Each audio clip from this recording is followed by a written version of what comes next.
నాలో సగం లేడు, నన్ను పాతేస్తాడంట.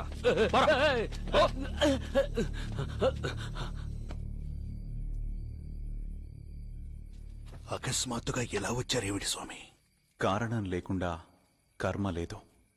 ప్రతి కర్మకి ఫలితం ఉంటుంది.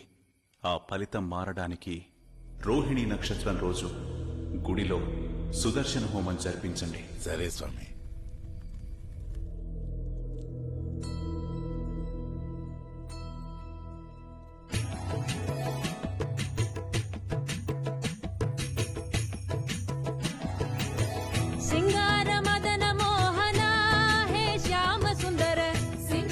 స్వామి, వీరు మీకోసం. నమస్కారం. ఇక్కడ ఏం జరుగుతుంది? చెప్తాను బాబు. అర్జున రాయప్ప కాలం నుంచి ప్రతి సంవత్సరం రోహిణి నక్షత్రంలో ఈ జాతర జరుగుతుంది. ప్రతి సంవత్సరం 4 కుండలు పెడతారు. ఒక చిన్న కుర్రాడికి కృష్ణుడి వేషం వేసి పుట్టి కొట్టిస్తారు. ఈ 4 కుండల్లో ఒక్క కుండలో మాత్రమే వెన్న ఉంటుంది. ఇది ఒక్కసారి కూడా తప్పింది లేదు. సరిగ్గా వెన్న ఉన్న కుండ మాత్రమే పగలగొడతాడు. శ్రీకృష్ణుడే ఆ చిన్న కుర్రాడిలో లీనమై ఈ కుండ పగలగొడతాడని ఊరివారి నమ్మకం.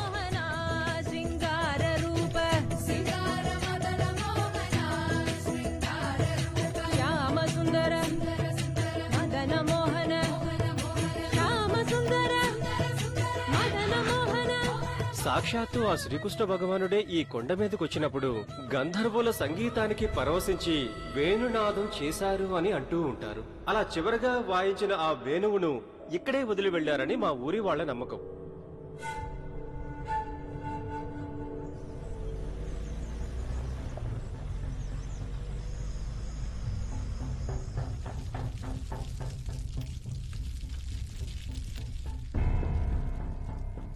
ఈ తాళపత్రాల ద్వారా బొమ్మ గీసిన దాన్ని బట్టి మాకొక విషయం తెలిసింది. ఇది చూడు, ఈ డోర్లో ఉన్న పాము కాళింగ. కృష్ణుడి కాలంలో యమునా నది తీరంలో ఇది బ్రతికినట్టు, కృష్ణుడు దాని మీద ఎక్కి నృత్యం చేసి దాన్ని అదుపు చేసినట్టు ఒక కథ ఉంది. ఈ కాళింగ ఇప్పటికి కూడా ఈ కృష్ణుడి గుడి చుట్టూ తిరుగుతూ కాపలా కాస్తోందని ఈ ఊరు వాళ్ళ నమ్మకం. ఈ సీక్రెట్ డోర్ నాగబంధంతో మూయబడుంది. అది గరుడ మంత్రం చదివితే తెరుచుకుంటుందని తాళపత్రాల్లో ఉంది. ఆ గరుడ మంత్రం కృష్ణప్ప గారి కుటుంబానికి మరియు కొంతమంది ఋషులకు మాత్రమే తెలుసంట. అలాంటప్పుడు ఆయన అడుగుతాం, ఏమంటావు? మీ ఇంట్లో దొంగతనం చేస్తామని వెళ్ళి ఓనర్నే తాళం అడుగుతావా? అప్పుడు డోర్ పగల కొట్టేద్దాం, అవదా? ఏదో ఒకటి ఉంటావా? దీనికి వేరే దారే లేదా? ఉంది, ఇది చూడు. వ్యూహ చక్రం, ఇట్స్ కీ. ఆ గుంట చూడు, అదే నాగబంధం. ఆ వ్యూహ చక్రాన్ని ఆ గుంటలో పెడితే ద్వారం ఓపెన్ అవుతుంది. ఈ వ్యూహ చక్రం గుడిలోనే ఎక్కడో ఉంది. దానికి కావలసిన క్లూని మనమే వెతకాలి. దీనికన్నా బ్యాంక్ కన్నం వేసి ఫారెన్ వెళ్ళిపోయి సెటిల్ అవ్వడం బెటర్. ప్లాన్ ఎప్పుడు ఎగ్జిక్యూట్ చేయబోతున్నాం? ఇంకో 7 రోజుల్లో సూర్యగ్రహణం రాబోతుంది. ఆ రోజంతా గుడి మూసే ఉంటుంది. ఆ రోజు తెల్లవారుజామున వెళ్తాం.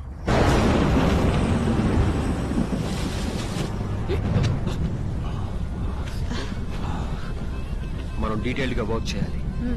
రేపు ఇదే ప్లేస్ లో కలుద్దాం. ఓకే? ఓకే.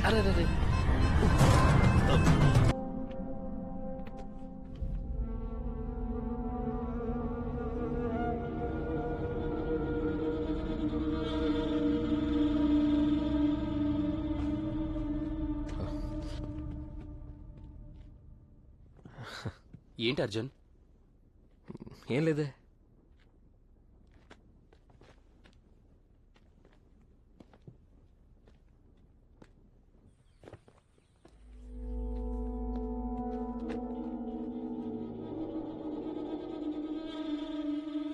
నేను చెప్పిన మ్యాటర్ గుర్తుందిగా? చాలా స్మూత్ గా వెళ్తుంది. ఇక్కడ గుడిలో 5000 సంవత్సరాల నాటి పురాతనమైన కృష్ణుడి వేణు ఉన్నట్టు నేను కన్ఫర్మ్ చేశాను. ఈ టీం మొత్తం అక్కడ ఒట్టి నిధి మాత్రమే ఉందనుకుంటున్నారు. నువ్వు ఆ వేణువు నమ్మడానికి అరేంజ్మెంట్స్ చేయి. ఎవడడ్డం వచ్చినా నేను చూసుకుంటా. Understood. Yeah.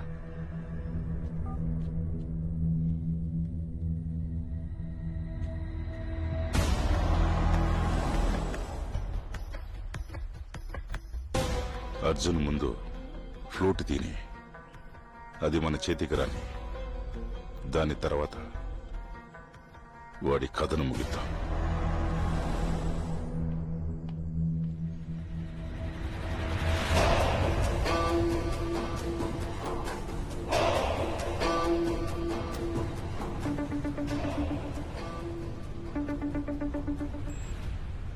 What's up, Devraj? Have you reached Colombo? I'm already here. Cross the sea and come out to Pudukkottai. You can see Sea of Wonders. It's just an overnight journey for me. Very soon. Ciao.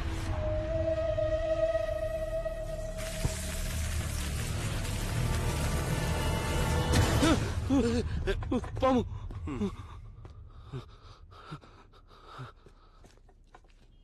తాడురా, ఎప్పుడు చూసినా పావు పావు అంటాడు. ఏదో పెద్ద పావు వచ్చి మింగేస్తుంది అన్నట్టు చేస్తాడు.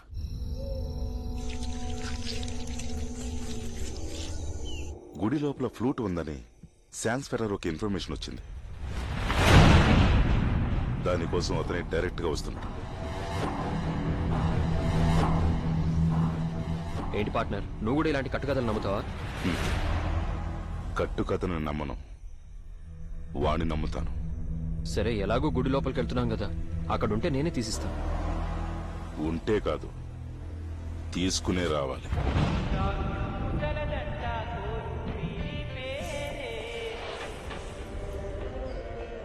నేను మీ ఆర్జే భూషిత్ అని మాట్లాడుతున్నాను. ఇది దేవుడు ఆడే ఆట అని తెలిసేది ఎప్పుడు? వెంటనే ఆధ్యాత్మికత లేక సైన్స్ అని డిబేట్ లోకి వెళ్ళొద్దు. బట్ ఈ పాటకి ఈ రోజుకి చాలా పెద్ద సంబంధం ఉంది. ఈ రోజు March 14th science genius Albert Einstein పుట్టినరోజు. అది మాత్రమే కాదండోయ్, కృష్ణుడు పుట్టిన రోహిణి నక్షత్రం కూడా ఆధ్యాత్మికము సైన్స్ కలిసిన ఒక రోజు అని కూడా చెప్పొచ్చు. నమ్మితే ఆధ్యాత్మికం, నమ్మకపోతే సైన్స్. అంతేనబ్బా, చాలా సింపుల్. హైట్ 6